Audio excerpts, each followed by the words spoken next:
They are part of an ancient quest to push beyond our boundaries, to see what lies beyond the horizon.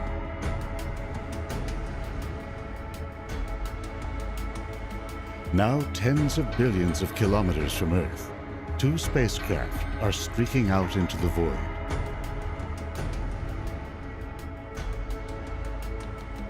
What will we learn about the galaxy, the universe, and ourselves from Voyager's epic journey to the stars?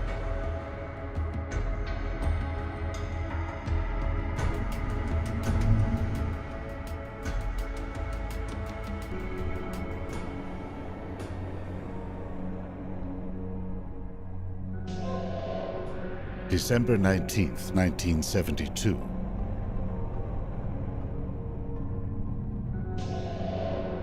The splashdown of the Apollo 17 crew capsule marked the end of the golden age of manned spaceflight.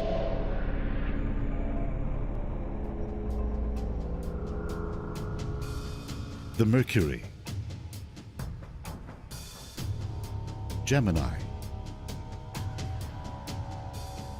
and Apollo programs had proven that we could send people into space.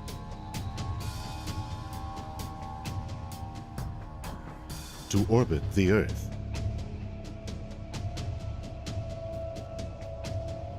Fly out beyond our planet.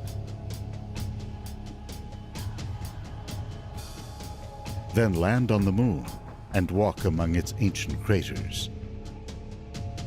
The collective will to send people beyond our planet faded in times of economic uncertainty, war, and shifting priorities. And yet, just 5 years after Apollo ended, scientists launched a new vision that was just as profound and even more far-reaching. We knew we were on a journey of discovery when we launched the Voyager spacecraft, but we had no idea how much there was to discover. We had a sense that we knew what it felt like to be Magellan or Columbus. It didn't all go smoothly. Early computer problems threatened to doom Voyager 2. Then its radio receiver failed, forcing engineers to use a backup.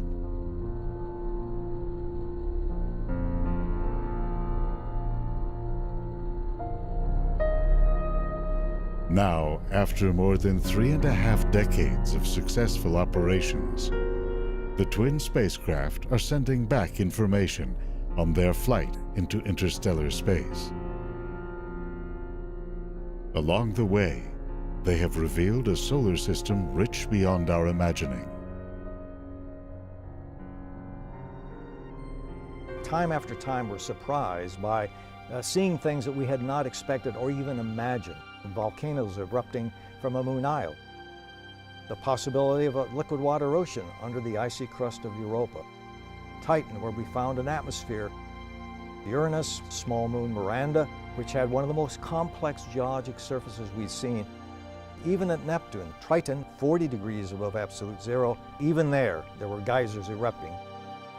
It's the only spacecraft that's gone by Uranus. It's the only spacecraft that's gone by Neptune. Everything we know about those planets, we know from Voyager.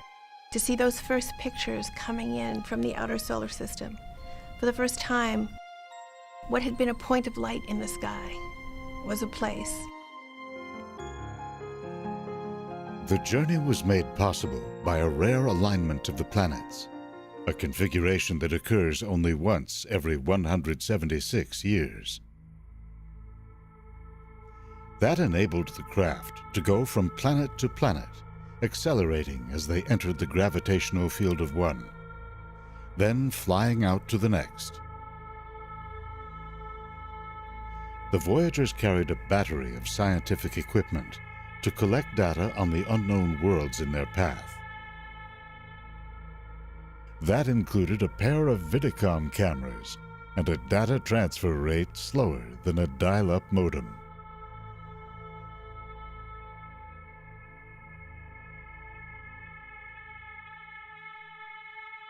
They are primitive by today's standards, but that didn't stop them from returning a flurry of discoveries.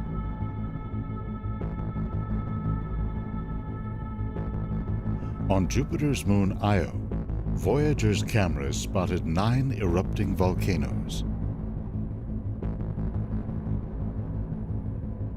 They documented volcanic plumes reaching 300 kilometers into the atmosphere at velocities of 1 kilometer every second.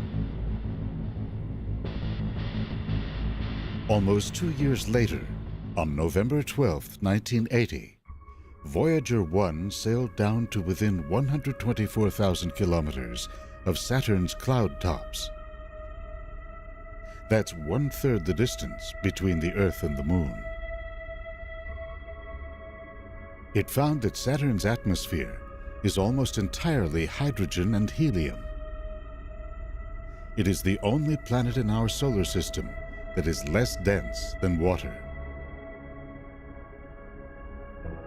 1 year earlier, Pioneer 11 had detected a thick gaseous atmosphere on Saturn's large moon, Titan. Scientists decided to send Voyager 1 to follow up. It sent back clues to one of the most fascinating bodies in the solar system. Titan proved to be the only object in the solar system, other than Earth, with stable bodies of surface liquid. Not water, but vast lakes of liquid methane.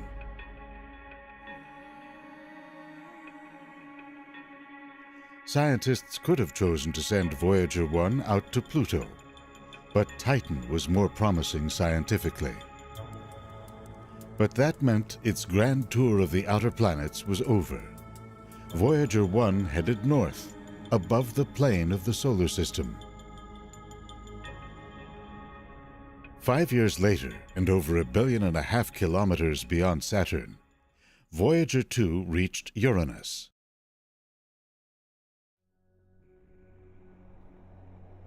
Like all the other planets, Uranus spins like a top. But Voyager 2 found that it's actually tipped on its side. Its magnetic field reaches out in a bizarre corkscrew tail, millions of kilometers into space. Voyager 2 discovered 2 new rings, thin, dark bands of ice, rock, and dust, with particles the size of a fist.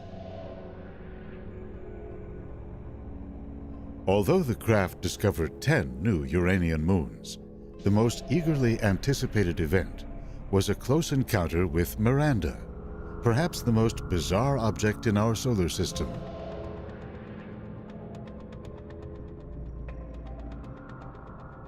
Close-ups revealed a strange and wondrous landscape, including a canyon 19 kilometers deep. Miranda may have collided with another moon, shattered, and then, by the force of its own gravity, slowly reassembled into this chunk of rock and ice.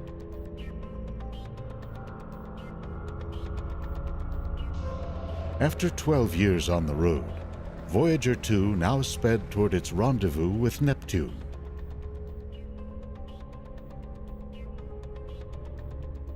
The planet appears blue because methane in its atmosphere absorbs most of the red in the light spectrum. Remarkably, Voyager 2 flew by Neptune only 35 kilometers off its chartered course and only 1 second off its scheduled flyby time. Skimming over 5,000 kilometers above the planet's north pole, Voyager found Neptune to be a giant ball of melted rock and ice. Cloaked in hydrogen, helium, and methane gases, its atmosphere is whipped by winds of 1,000 kilometers per hour. Flying in closer than any spacecraft has come to one of the outer planets, Voyager 2 discovered at least 4 complete rings of ice and rock, 6 new moons, and a great dark spot, a hurricane the size of Earth, raging in Neptune's southern hemisphere. The storm circles the planet every 18 hours and rotates around its own axis every 16 days. Oddly, the largest of Neptune's 8 moons, Triton, orbits in the opposite direction to the planet's spin. Triton was likely an independent object in orbit around the Sun until it was captured by Neptune's gravity. Pocked with impact craters and glazed with methane and nitrogen ice, Triton is the coldest known object in the solar system, at minus 240 degrees Celsius.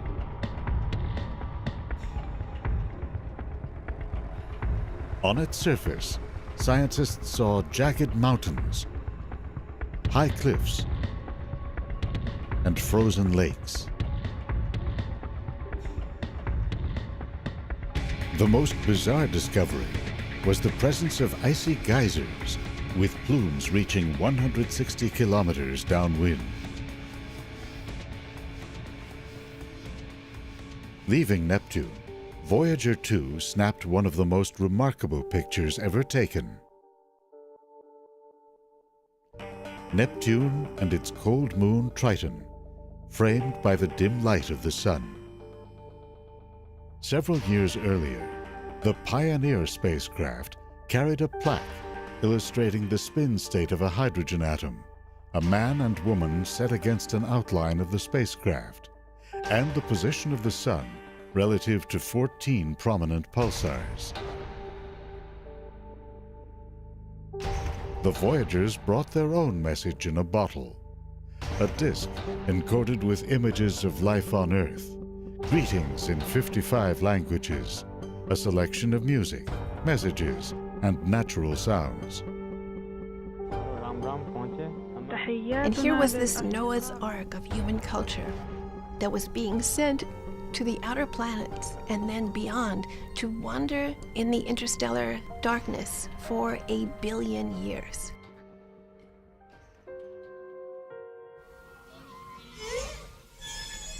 On Valentine's Day, 1990, Voyager 1 looked homeward, and what did it find? Not the frame-filling Apollo Earth, but instead that 1 pixel Earth. That's here. That's home. 13 years after launch, in the year 1990, the Voyager craft finally began their journey into the galaxy at large. They run on plutonium-powered radioisotope thermoelectric generators, a standard setup for NASA deep space missions. Because even these systems don't last forever, scientists have had to shut down Voyager's instruments one by one. Among the most valuable remaining sensors are magnetometers that can read magnetic fields that constantly sculpt the outer solar system. This region is the outer edge of a bubble formed by the Sun's magnetic field and the solar wind. Tonight we're going to be getting the data back from a magnetometer roll calibration maneuver. And that maneuver actually happened on the Voyager 1 spacecraft more than 16 hours ago, but the data is finally making it back to the Earth. What we're doing is a roll about this high gain antenna. And so if the high gain antenna here is pointed out toward the Earth, we're going to be rolling the spacecraft along that high gain antenna. That roll is done so that we can calibrate the instrument so that we know what magnetic field belongs to the Sun and what component belongs to the actual spacecraft. They're very near the edge of the bubble the Sun creates around itself, called the heliosphere. We're getting very close to the boundary. We don't know how close because no spacecraft has ever been there before. But it could be another few months, it could be another few years, but it's probably not much longer than that. We travel 1 billion miles every 3 years. You can't see the bubble the Sun creates around itself because it's invisible, but we can see an analog of it in a sink. If we turn the water on very fast and look at the bottom of the sink, we see that near where the water hits the bottom of the sink, it's flowing very fast radially outward in all directions and getting thinner until it abruptly slows down in this thick region and turns around and flows down the drain. The two Voyager spacecraft are both in this thick region in our heliosphere where the wind has slowed down and is turning to go down the tail of the heliosphere. And eventually, within, we hope in not too many more years, Voyager 1 will leave this thick region and enter interstellar space. We have a 20-watt transmitter on the spacecraft transmitting over 11 billion miles away. And so it comes in very slowly, but every bit left that spacecraft over 16 hours ago. Every bit is telling us something new that we haven't known before.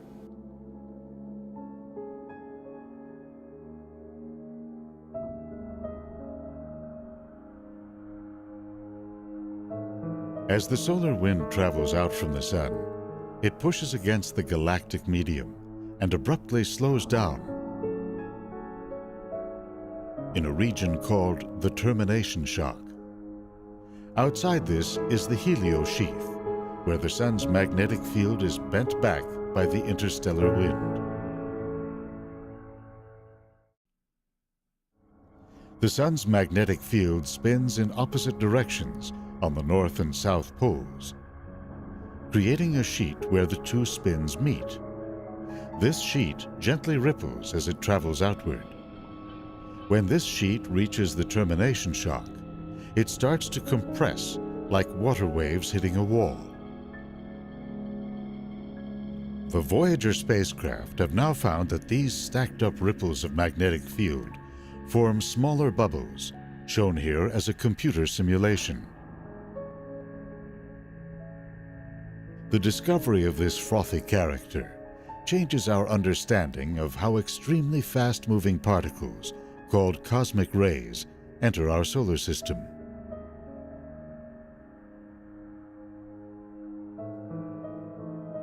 When they arrive at this region, they slowly move from bubble to bubble until they can reach smooth magnetic field lines and follow them toward the sun.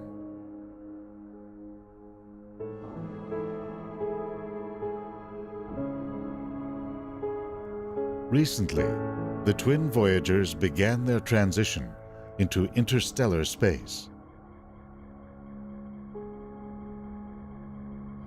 Voyager today is headed for the edge of interstellar space. That's the space between stars, and it's filled with material that has been injected by the explosion of stars, matter which came from a particular direction, creating a wind which has shaped the bubble in which the solar system is surrounded.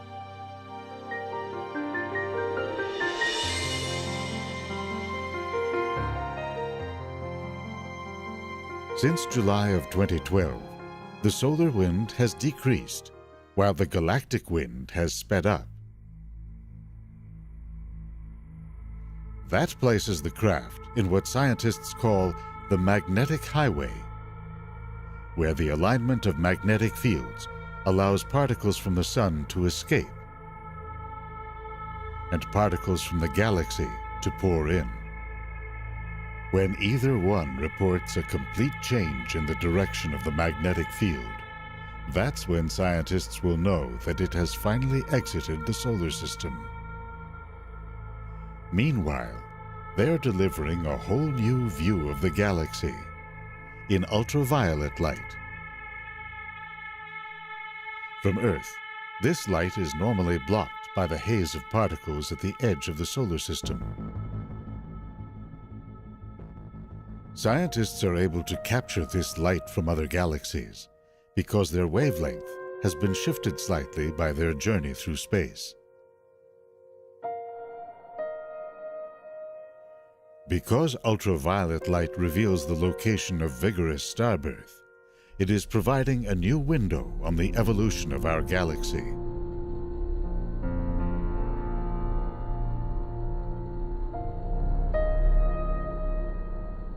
The Voyagers will keep sending back this and other valuable data sets until their power begins to run out.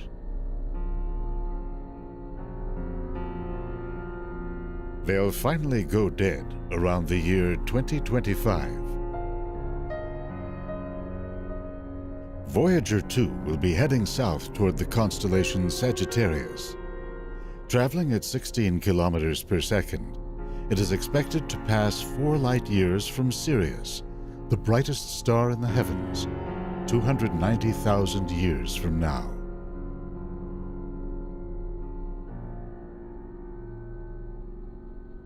Its twin will continue on a northward track to a relatively empty region of our solar neighborhood.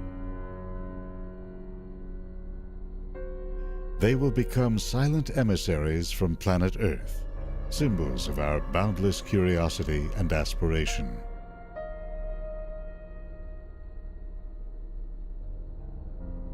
In the words of Carl Sagan,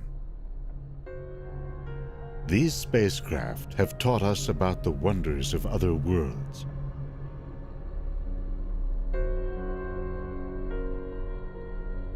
About the uniqueness and fragility of our own.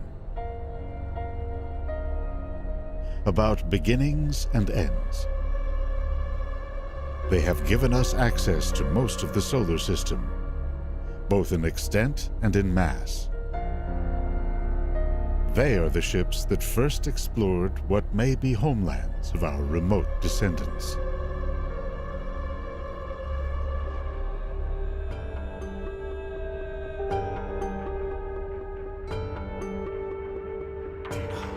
At the same time, Voyager's journey into the vast and forbidding oceans of interstellar space reminds us how closely our fate is tied to our home planet. The twin craft will wander the galaxy undisturbed for millions, even billions of years. They will endure long after everything else man has built has crumbled to dust.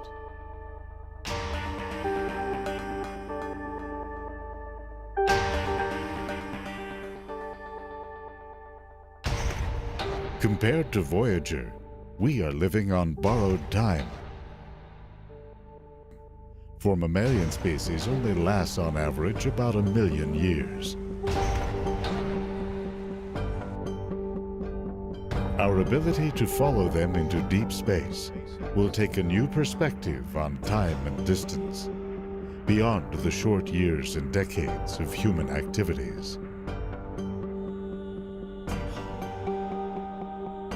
We'll continue to track Voyager's slow but remarkable journey, while our civilizations and our planet change and evolve in the cosmic blink of an eye.